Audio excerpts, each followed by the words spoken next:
जय श्री कृष्णा। राधे राधे। आज के इस वीडियो में हम पितृपक्ष में सुनी जाने वाली कहानियां सुनेंगे।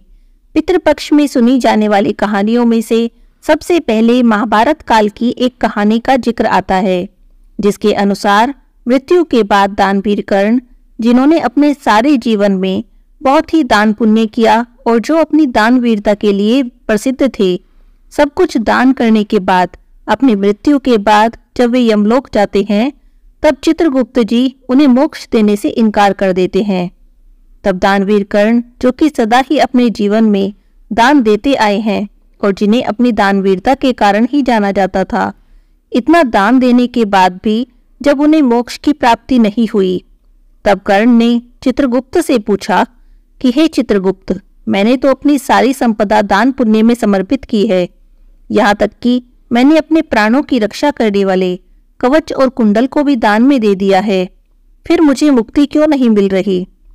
तब चित्रगुप्त जी ने उनसे कहा कि हे राजन, आपने देव ऋण और ऋषि ऋण चुका दिया है, पर आप पर पितृ ऋण अभी भी बाकी है। 3 ऋण होते हैं जिन्हें हमें अपने जीवन में चुकाना होता है, और उसमें से यदि एक भी ऋण शेष रह जाए तब मुक्ति नहीं मिलती, और ये तीनों ऋण एक मनुष्य को हमेशा ही अपने जीवन काल में चुकाने चाहिए। तब चित्रगुप्त जी ने दानवीर कर्ण से कहा कि हे राजन, आपने 2 ऋण चुका दिए, पर आप पर पितृ ऋण अभी भी बचा हुआ है। आपने अपने पूरे जीवन में संपदा और सोने का दान किया है, लेकिन कभी भी अन्न का दान नहीं किया, इसीलिए आप पर पितृ ऋण रह गया, और जब तक आप इस ऋण को नहीं उतार देते, आपको मुक्ति नहीं मिल सकती। आपने कभी भी अपने पितरों के निमित्त, अपने पूर्वजों के निमित्त अन्न का दान नहीं किया है। तब दानवीर कर्ण ने चित्रगुप्त जी से कहा कि उन्हें कभी ज्ञात ही नहीं था कि उनके पूर्वज कौन थे, इसी कारण वे कुछ भी अन्नदान नहीं कर सके। तब चित्रगुप्त जी ने उन्हें उनकी गलती सुधारने का एक अवसर दिया और 16 दिनों के लिए पृथ्वी पर वापस भेज दिया, जहां पर उन्होंने अपने पूर्वजों को याद करते हुए श्राद्ध किया और अन्न का दान किया।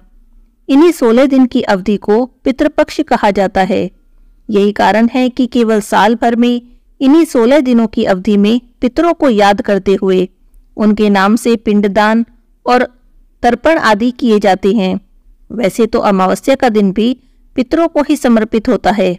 हर महीने में जो अमावस्या आती है वह पितरों को समर्पित होती है, लेकिन विशेषकर इन 16 दिनों में पितरों के नाम से दान पुण्य किया जाए, पिंडदान किया जाए, तब पितर यदि यमलोक में हो, नरकलोक में हो या स्वर्गलोक में हो, उनकी आत्मा को मोक्ष की प्राप्ति होती है। पितृपक्ष में सुनी जाने वाली अब एक दूसरी कहानी सुनते हैं। इस कहानी के अनुसार जोगे और भोगे 2 भाई थे। दोनों अलग अलग रहते थे। जोगे तो बहुत धनवान था, लेकिन भोगे बड़ा निर्धन था। दोनों भाइयों में बड़ा प्रेम था। जोगे की पत्नी को अपने धन का अभिमान था, किंतु भोगे की पत्नी बड़ी सरल हृदय थी। पितृपक्ष आया तो जोगे की पत्नी ने उससे पितरों का श्राद्ध करने को कहा, तो जोगे ने इसे व्यर्थ का कार्य समझकर टालने की कोशिश की, किंतु उसकी पत्नी समझती थी कि यदि ऐसा नहीं करेंगे तो सब लोग बातें बनाएंगे। फिर उसने अपने मायके वालों को दावत पर बुलाने का और अपनी शान दिखाने का यह उचित अवसर जाना। इसीलिए वो कहने लगी कि आप शायद मेरी परेशानी की वजह से ऐसा कह रहे हैं, किंतु ऐसा करने में मुझे कोई भी परेशानी नहीं होगी। मैं भोगे की पत्नी को बुला लूंगी, वो मेरी सहायता कर देगी, दोनों मिलकर सारा काम कर लेंगे। फिर उसने जोगे को अपने पीहर न्योता देने के लिए भेज दिया। दूसरे दिन उसके बुलाने पर भोगे की पत्नी सुबह सवेरे आ गई और काम करने लगी। उसने पूरी रसोई तैयार कर दी, बहुत सारे पकवान बनाए, फिर सारे काम निपटाकर अपने घर आ गई। आखिर उसे भी तो अपने पितरों का श्राद्ध तर्पण करना था। इस अवसर पर ना तो जोगे की पत्नी ने उसे रोका और ना ही वह रुकी। थोड़ी ही देर में दोपहर हो गई। सारे पितर भूमि पर उतर आए। जोगे भोगे के पितर पहले जोगे के यहाँ गए, तो देखते क्या है कि जोगे के ससुराल वाले वहां तो भोजन पर जुटे हुए हैं। वे बड़े निराश हुए। फिर भोगे के यहाँ गए। वहां क्या था, मात्र पितरों के नाम पर अंगियारी दे दी गई थी। पितरों ने उसी की राख चाटी और भूखे ही नदी के तट पर जा पहुंचे। थोड़ी ही देर में वहां सारे पितर इकट्ठे हो गए और अपने अपने यहाँ के श्राद्ध की बड़ाई करने लगे। जोगे भोगे के पितरों ने भी अपनी आप बीती सुनाई। फिर वे सोचने लगे कि अगर भोगे समर्थ होता, अगर उसके पास धन होता तो आज शायद उन्हें भूखा नहीं रहना पड़ता, मगर भोगे के घर में तो 2 जून की रोटी भी खाने को नहीं थी। बस यही सोचकर उन्हें भोगे पर दया आ गई। वे नाच नाच कर गाने लगे, भोगे के घर धन हो जाए, भोगे के घर धन हो जाए। शाम होने को हुई। भोगे के बच्चों को आज कुछ भी खाने को नहीं मिला था। तब उन्होंने अपनी माँ से कहा कि माँ, हमें बड़ी भूख लगी है। तब उन्हें टालने की कोशिश में भोगे की पत्नी ने कहा, जाओ, आंगन में होदी औंधी रखी है, उसे जाकर खोल लो, उसमें खाना है, जो कुछ मिले सब मिल बांट कर खा लेना। बच्चे वहां गए तो देखते क्या है कि वो होदी तो मोहरों से भरी पड़ी है। दौड़े दौड़े माँ के पास गए और उन्हें सारी बात बताई। आंगन में आकर भोगे की पत्नी ने सब कुछ देखा तो वह बड़ी हैरान रह गई। इस तरह से भोगे भी धनी हो गया, मगर धन पाकर उसमें जरा भी घमंड नहीं आया। दूसरे साल जब पितृपक्ष आया तब श्राद्ध के दिन भोगे की पत्नी ने 56 भोग बनाए, ब्राह्मणों को बुलाकर विधि विधान से श्राद्ध किया, भोजन कराया और दक्षिणा दी। जेठ जेठानी को भी सोने चांदी के बर्तनों में भोजन कराया। इससे जोगे भोगे के पितृ बड़े प्रसन्न और तृप्त हुए और भोगे को आशीर्वाद देते हुए पितृलोक में चले गए। बोलिए पितृ देवता की जय हो। आइए अब सुनते हैं पितृपक्ष में सुनी जाने वाली भाई बहन की कहानी। एक समय की बात है, 2 भाई बहन थे। दोनों का विवाह हो गया था और दोनों के 2-2 बेटे थे। बहन के पति की मृत्यु हो गई थी। अब वह अपने भाई के घर में ही रहती थी और इस बात से उसकी भाभी उससे बहुत नाराज रहती थी। पितृपक्ष आया तब भाई कहने लगा कि मैं तो पितरों के तर्पण और पिंडदान के लिए गंगा जी जा रहा हूँ। ऐसा कहकर वो तो गंगा जी चला गया। भाई के जाते ही भाभी ने बाहर खेत में ननंद और उसके बच्चों के लिए झोपड़ी डलवा दी। अब ननंद अपने बच्चों के साथ उस झोपड़ी में रहने लगी। सुबह शाम भाई के घर जाकर सारा काम करती। बदले में भाभी बचा खुचा उसे कुछ खाने को दे देती। जब भी वह भाभी के घर से वापस आती तो आटा छानने वाला कपड़ा अपने साथ ले आती। घर आकर उस आटे में सने कपड़े को पानी में घोलकर चूल्हे पर चढ़ा देती, पकाकर बच्चों को दे देती और कहती कि आओ बच्चों, खीर खा लो। धीरे धीरे समय बीतता रहा। एक दिन की बात है, भाभी ने उसे कपड़ा घर ले जाते देख लिया तो कहने लगी कि आप ये आटा छानने का कपड़ा कहाँ लेकर जा रही हो, इसे यहीं पर छोड़कर जाया करो। बस उसने वैसा ही किया।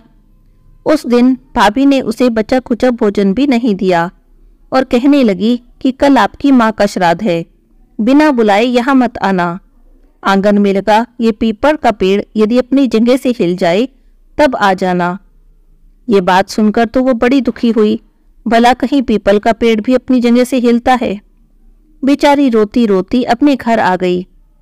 घर पहुंची तो बच्चे कहने लगे, माँ बहुत भूख लगी है, कुछ खाने को दो।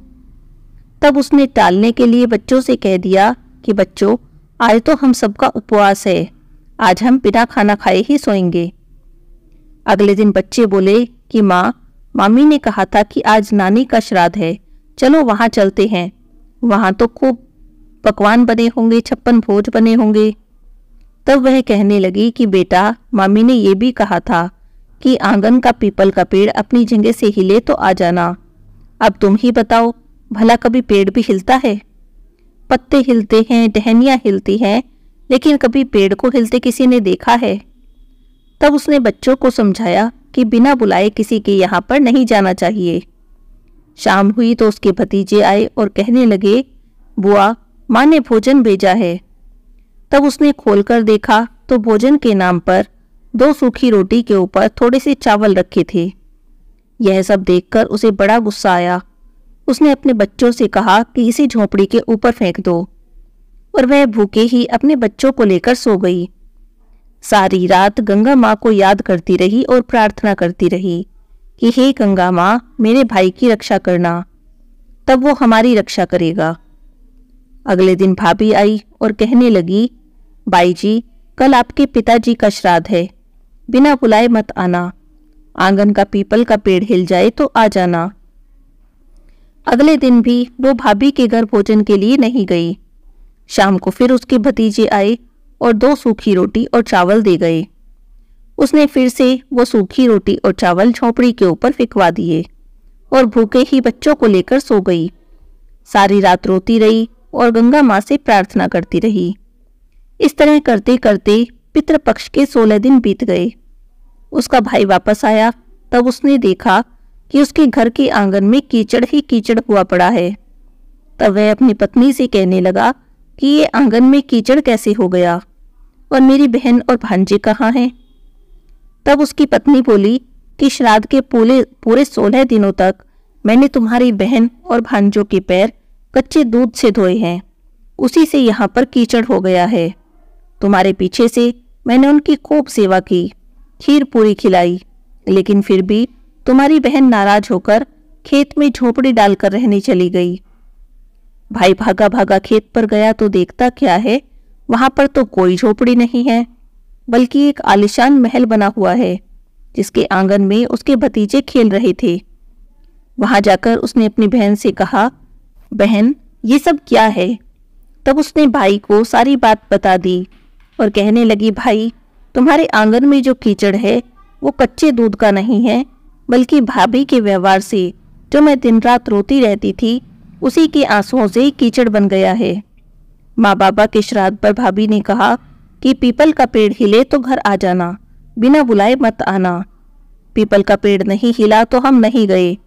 शाम को उसने 2 रोटी और चावल भिजवाए, जिसे गुस्से में आकर मैंने झोपड़ी के ऊपर फेंक दिया। उस दिन दोनों बच्चे भूखे सोए थे। माता पिता के आशीर्वाद तेरे साथ और गंगा मैया की कृपा से ये सूखी रोटियां सोने में और चावल हीरे मोतियों में बदल गए। उसी के प्रभाव से ये सब हुआ है। तब भाई ने अपनी बहन से अपनी पत्नी की गलती की क्षमा मांगी और घर चलने को कहा। तब बहन ने कहा, भैया गंगा मैया ने तेरी रक्षा करी, अब तुम हमारी रक्षा करोगे, लेकिन अब हम यहीं पर रहेंगे।